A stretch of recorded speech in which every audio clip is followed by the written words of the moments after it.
আসসালামু আলাইকুম প্রিয় দর্শক, রাজনীতিতে এখন জামাত এবং এনসিপির মধ্যে একটা বিরোধ একদম স্পষ্ট হয়ে গেছে। ফলে আওয়ামী লীগের রাজনৈতিক কর্মকাণ্ড নিষিদ্ধ নিয়ে যে আলোচনাটা, সে আলোচনার চেয়েও যেন বেশি গুরুত্ব পাচ্ছে জামাত এবং এনসিপির এই বিরোধ। এবং এই বিরোধটা কী থেকে শুরু হলো সেটা আগে আমরা একটা আলোচনা করি। এটা শুরু কিন্তু ওই আওয়ামী লীগেরকে নিষিদ্ধ করার দাবিতে শাহবাগে যে সমাবেশটা হয়েছিল সেখান থেকে। সেই সমাবেশের 3টা স্লোগান এবং একটা ঘটনা, সেটা দিয়ে প্রথম শুরু। স্লোগান 3টা কি? সেখানে অনেক দলের লোকজন ছিল, জামাতের লোকজনও ছিল, ইসলামী আন্দোলনের লোকজন ছিল, আরও লেবার পার্টির মতো দলের লোকও ছিল, এনসিপি ছিল। সেখানে হঠাৎ করে একটা স্লোগান উঠে, একটা না 3টা স্লোগান উঠে। একটাতে বলা হয় গোলাম আজমের বাংলায় আওয়ামী লীগের ঠাঁই নাই, আরেকটা স্লোগান নিজামীর বাংলায় আওয়ামী লীগের ঠাঁই নাই, আরেকটা হলো সাইদির বাংলায় আওয়ামী লীগের ঠাঁই নাই। এই 3টা স্লোগান। এবং পাশাপাশি জাতীয় সঙ্গীত যখন গাওয়া হচ্ছিল তখন সেখানে কেউ কেউ বাধা দিচ্ছিল, জাতীয় সঙ্গীত গাইতে দিবে না। এই একটা ঘটনা।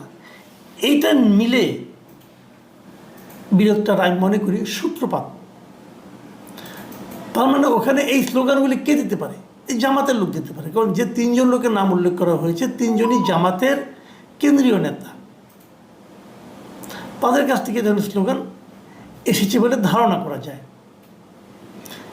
সেক্ষেত্রে এই স্লোগানগুলি নিয়ে যখন বিরোধ তৈরি হলো, সেই বিরোধে অনেকে মনে করতে শুরু করলো যে তাহলে কি জামাত এবং এনসিপি এক?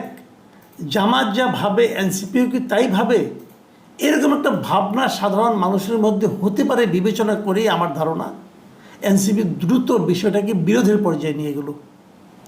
এবং এর সূত্রপাত হলো, আমি মনে করি, যদিও তিনি এনসিপির নেতা নন, সরকারের একজন উপদেষ্টা মিস্টার মাহফুজ আলম, তার একটা স্ট্যাটাসকে কেন্দ্র করে উনি প্রথমে স্ট্যাটাস লিখলেন।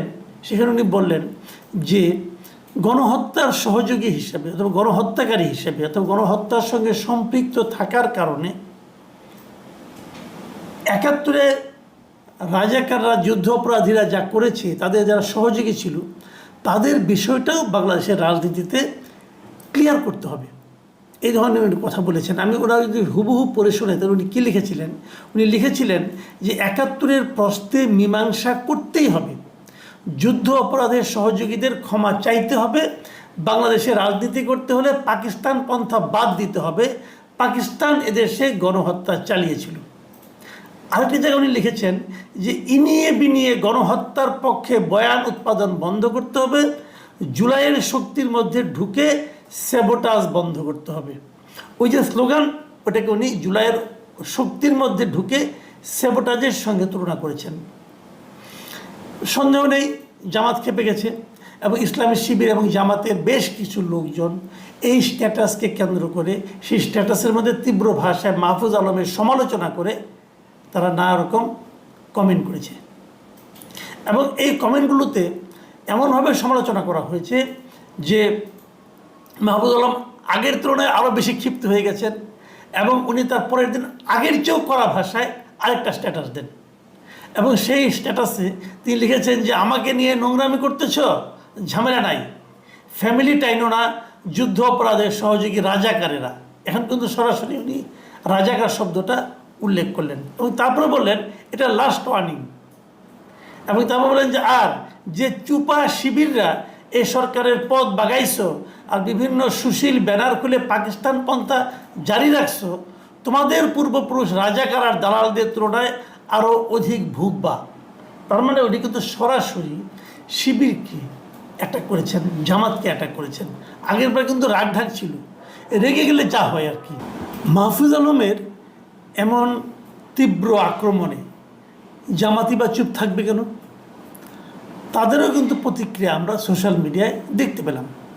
জামাতের প্রচার সম্পাদক এবং জুলাই আন্দোলনের অন্যতম নেতা ছিলেন যিনি সাদিক কাইয়ুম, তিনি ফেসবুকে মাহফুজ আলমকে সরাসরি যে মানসিকভাবে অসুস্থ বলে উল্লেখ করলেন। এবং উনি যখন করেছেন তখন ওনার যারা কর্মী বাহিনী আছে তারা আরও দ্বিগুণ উৎসাহে একই ধরনের নানা ধরনের অশ্লীল মন্তব্য মাহফুজ আলম সম্পর্কে করা আরম্ভ করলো। এর মধ্যে আবার একদল লোক একটা গরুর নাম মাহফুজ রেখে সেটাকে আবার জবাই করে আনন্দ উল্লাস করে ভুরি ভোজ করে ফেললো। মানে মোটামুটি আক্রমণ প্রতি আক্রমণ অশ্লীলতার পর্যায়ে কিন্তু যাওয়া শুরু করলো। এ সময় ছাত্র শিবিরের যে সেক্রেটারি নুরুল ইসলাম সাদ্দাম, তিনি একটা প্রতিক্রিয়ায় বললেন যে উদ্দেশ্যমূলক মন্তব্য করে মাহফুজ আলম নাকি উপদেষ্টা হিসেবে শপথ ভঙ্গ করেছেন। কী শপথ ভঙ্গ করেছেন? যে ওনারা শপথ নেওয়ার সময় বলেন যে রাগ বা বিরাগের বশবর্তী হয়ে কাউকে হুমকি দিবে না, এরকম করবে না। তো উনি যেটা বলেছেন তাদের নাকি হুমকি পড়েছে। হুমকিটা কার প্রতি পড়েছে? রাজাকারদের প্রতি এবং শিবিরদের প্রতি। তো রাজাকাররা কারা বুঝতে পারলাম না, যাই হোক উনি বলেছেন। এদিকে জামাতে ইসলামের কেন্দ্রীয় সহকারী সেক্রেটারি জেনারেল এবং সাবেক এমপিও ছিলেন উনি, এইচ.এম. হামিদুর রহমান আজাদ, তিনি একটা মন্তব্য করলেন। তার মন্তব্যটা হলো যে স্বপ্ন নিয়ে ছাত্র জনতা যুদ্ধ শুরু করছিল সেই যুদ্ধ এখনো শেষ হয়নি। এরকম পর্যায়ে পুরনো কাসন্দি বিভাজনমূলক কথা জাতির আশা আকাঙ্ক্ষার পরিপন্থী। এসব কথা দেশের মানুষ অনেক আগেই প্রত্যাখ্যান করেছে।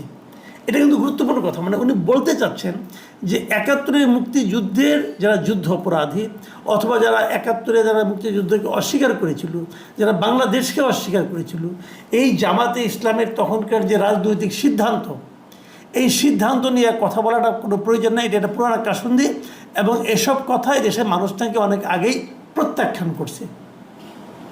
তার মানে মাহফুজ আলম যে কথা বলছেন এই কথাকে জামাত তো বটে, জামাতের দাবি অনুযায়ী দেশের মানুষ ও জনগণও নাকি প্রত্যাখ্যান করেছে।